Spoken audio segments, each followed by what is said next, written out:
Hi everyone, welcome back. So today is just going to be, I'm going to be reviewing a book that I just read, and this is going to be Of War and Ruined, the Bound and the Broken series, book number 3. So I don't actually have the physical copy. I just have the physical copy of the first one. But Of War and Ruin, it's a big book. It's probably like out to here if I had it. I think it's about 1,400 pages, maybe close to 1,500. And I'm kind of glad I read it on Kindle because I didn't have any big book fears. But I feel like I've been reading this one forever. But I finally finished it last night, and it was so good. So I mean, I'm not the greatest with the star ratings because I seem to rate things really high, but either way, 5 out of 5. So this book was just such an adventure. I loved it so much. Now I have this huge book hangover feel. I'm trying to read another book next because I want to make sure I'm keeping up with my reading, but it's also I just want to sit and lament that I don't have the next couple books. Because at the end of the book, there is an author's note that says that there are more. I think he's planning on 5 books. And then Ice, which is another novella, is coming out soon. So at least I'll have that one to kind of keep me going. But I am dreading this wait. It is such a good series. And I mean, this is just going to be like an epic fantasy series. I mean, this has the perfect making of that epic feel. It is very good. So if you haven't read it yet, just stop what you're doing and order it right now because this is such a great series. If I haven't convinced you yet, hopefully more of this review will convince you to pick it up. I'm not going to give any spoilers. I'm just going to talk about a lot of things that I loved and enjoyed. I'm going to get into all of that. So there's just so much I loved about this book. I have very, very little and minimal complaints, and they do not compare to how much I did enjoy it.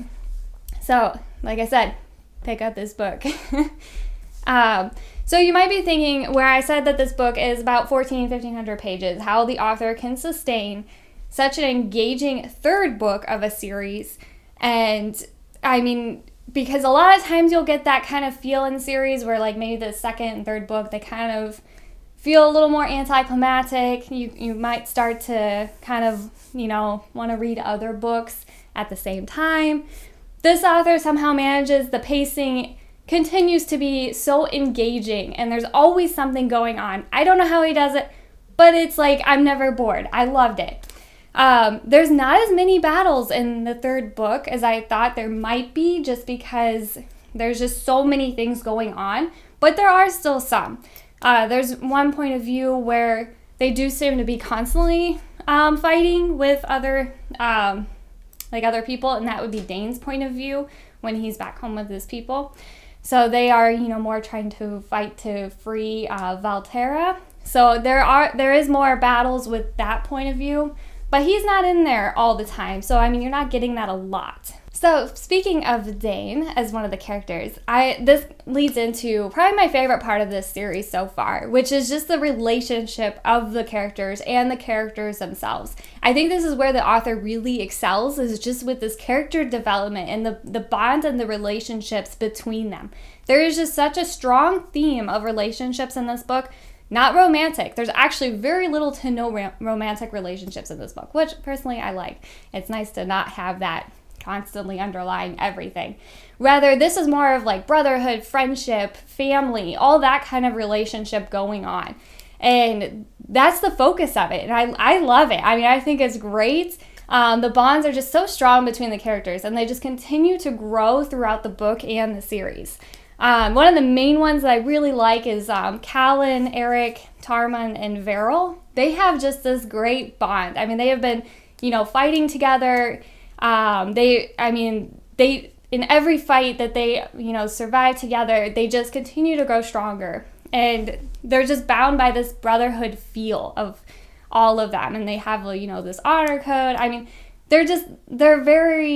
it's a very good feel of the book. A lot of times books don't tend to write multiple characters and their relationships well. And this one does great. I love it.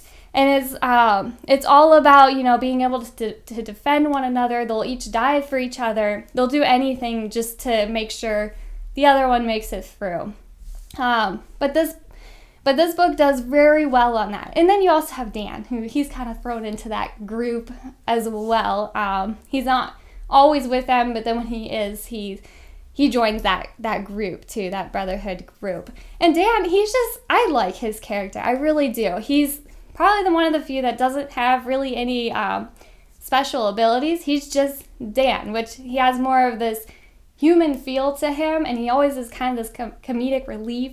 So I always like his dialogue that he has in there. He's a great character added in, kind of like Belina in some of the scenes too. She's kind of like this relief, but she has some cool skills. So she's not exactly more of this human type feel to her. So she's a little different, but I like both those characters. I think they're a good foil to some of the other characters too, and they help keep things not quite so dark. But yeah, the way the author does these relationships and these bonds, it's just, I love how they just continue to grow stronger throughout this series. And with this third book, you really see that beginning to develop, and you're starting to see just the connection all these characters have. Let alone you have Callan and Valerie's, who their bond just continues to grow as well, between Dragon and Dragon Rider. And, you know, Callan also has a lot of really cool scenes where his eyes are purple when he feels rage. And I love that. That is such a cool... There hasn't been an explanation as to really why or what that means, but I really enjoy that little tidbit there. I just think that's so cool. But another really cool part about this series and this story is that it tends to blur the good and the bad sides to where there's really no extreme black and white to which side is, you know, the bad side and the good side. You can get a little bit of feel because there is this issue with this traitor god. Either he's the savior or the traitor. So you kind of have a little bit of that dichotomy going on, but it's hard to tell with some of like with the Empire. Obviously the rebels are fighting the Empire and they want to be free. But a lot of the Empire characters, you know, aren't necessarily just straight bad guys. So it's like you kind of, and you're getting a couple of their point of views on every side. So you're like, okay, well, I'm starting to see their reasoning on this side and their reasoning on that side. And I like that balance. I like not really getting, oh, well, they're just straight bad. Because that's not how life is. There's never just a clear black and white with everything. You got to look at the different perspectives too. So I like how they, you know, put that in there. I mean, while there is, you know, something that is truly bad, it's hard to sometimes pinpoint, you know, the rationale with things.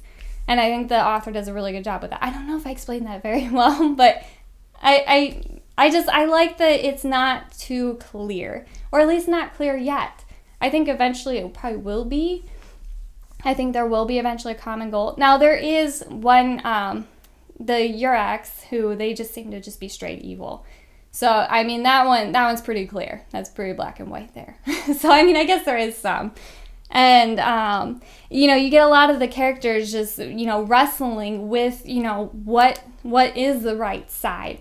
You have Callan that, you know, he's starting to debate some things where he does stay true to where he is going to fight for his people. He does want to make sure he has a clear reasoning on why. And then you also have, you know, the Empire, who some of them are even questioning what side they're on. You have the politics of the elves, and I don't want to go too much into that because there's a little bit more on that in book 3. You also have the politics of the dwarves that's going on too. That kind of mainly goes on in the beginning. The beginning of the book has a lot of the dwarven freehold point of view. I don't know if I did that right. And then, but the end of the book, you don't really get any more of that. That I think is you do get a hint at the end of the book about what's going on with the dwarves, but then I'm sure that'll be more in book 4. So you just get a little bit of a hint, and it's like, oh yeah, I forgot that storyline went on. So there, you kind of get a break from that. And then you also have Feign Mortem, which he just seems to just be straight evil, so that one's pretty clear too. And then you have the Dragon Guard, who are questioning their choices. You do get a couple point of views from the Dragon Guard, and I enjoyed those point of views. I enjoyed, getting to be inside the heads, especially Elatar, which you get his point of view, and I enjoyed that a lot. But there is just so many point of views in this book. You're going through all these different storylines. Everyone seems to be in a different place as well. So there's just never this dull moment. And honestly, there's never really a time where I'm just like, a point of view will come up and I'm just like, ugh, this one again. Or, like I'm frustrated. I do get frustrated that it's like the one I was just reading is done, because I'm like, wait, I need to know what happens next. But then I get into the other point of view and it's like, oh wait, now I want to know what they're doing. So it does keep you engaged the whole time. And I think that's done very well. And it's very rare that I like that many characters and I'm okay with being in their head. Normally there's one I don't like, and honestly I can't really think of any point of views where I'm just like, I don't like this person at all. I don't care. There's one, Rist. He's probably one of my least favorites, but I like getting his point of view because I like, getting to see his thought process, but I don't really enjoy his story as much. It gets better towards the end of book 3. He starts to not be quite so lame, but towards the beginning and like book 2, his point of view is pretty boring in my opinion, and it's like I do get a little tired of it, but he's not my least. It's not like I can't stand it and I didn't like, I don't want to read this anymore.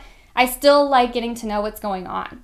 And so I think this author does that really well. And I'm just very surprised at how well he writes so many characters. And each one's just so unique and so different. The characters are definitely the strength of this book and this whole series in general. But I just love all these characters. So it's like, you have Ella, who's learning more about her druid abilities. You get to see that grow. You get to see Rist, being influenced by the Empire, his struggle with that. You get Dane with, his experience in Valterra. Dalen and Belina, which they're a great combos too. Pretty much a great combo too. Pretty much like Belina and Dane in the Exile. So it's like those... she's just a great character. And so, I think her being in there with Dalen really made the Dwarven storyline move, and it made it more interesting. She was a great addition to that storyline, because I feel like without her, the storyline probably would have been pretty boring. But she helps add some color to it, if I don't know how else to word it that way. And then you get Callan, who continues to grow stronger, but just in general, let alone with his relationships with everyone. It's just so great. And I don't want to get into any spoilers, so I'm just trying to really give you the strengths of the book and to try to, convince you and motivate you to read it, because it's just so good. I can't really fully describe or capture why I love this series so much, other than it's just like that perfect fantasy story. It really is. I mean, you have all your fantastical elements that you could be looking for. You have along with the characters and the relationships. In this series, it pulls no punches. I mean, it is darker, but you never have this depression and this really doom and gloom feel. My biggest example is Sanderson with the Stormlight series, where you're really getting, especially in book 4, just this constant like cloud of doom over everything. And it's like, I was feeling depressed myself reading it, and I really had a hard time with it. This book 3, War and Ruin, they would totally make sense to have that cloud of doom and gloom over it, but that doesn't happen, and I love that. Personally, I like to feel more of that optimistic feel and that resilience of the characters. And the characters, even though they are experiencing loss and battles, and it is dark. I mean, the book will go into, the fight scenes very well. The author does a very good job writing these battles and fight scenes, and they're losing characters. So, you do have some character deaths, but they continue with this optimistic resilience, and I love that. They just continue to fight, and I just really enjoy that, and I think that really helps. I think that's a big strength of the series. Instead of, going through this depression type feel, it continues to be like, we're going to continue to fight no matter what, even if we do die. So I really like that. And this series, it definitely has no really middle book syndrome where it starts to die off or you're getting bored. Every book seems to be getting stronger and bigger, apparently. So I'm very excited for book 4 and book 5. I'm curious to see how the author is going to end this series, and I'm super excited about the novella. And if I haven't convinced you to read this yet, I don't know what to say other than you just gotta read it. You gotta try it. I think you'll love it. Book 1 was probably my least favorite of the series so far. So if you're reading book 1, you're kind of like, I don't get it. Like, why is everyone liking this? Just continue. At least the second half of book 1 really picks up. And then book 2 is amazing. And the novellas are amazing. You gotta give it a try. So I hope you do, and I hope you love it. And then soon I'll probably do another video about why you should read the series. So I'm sure I'll go into this again. But I really do hope you pick it up. But thanks for watching.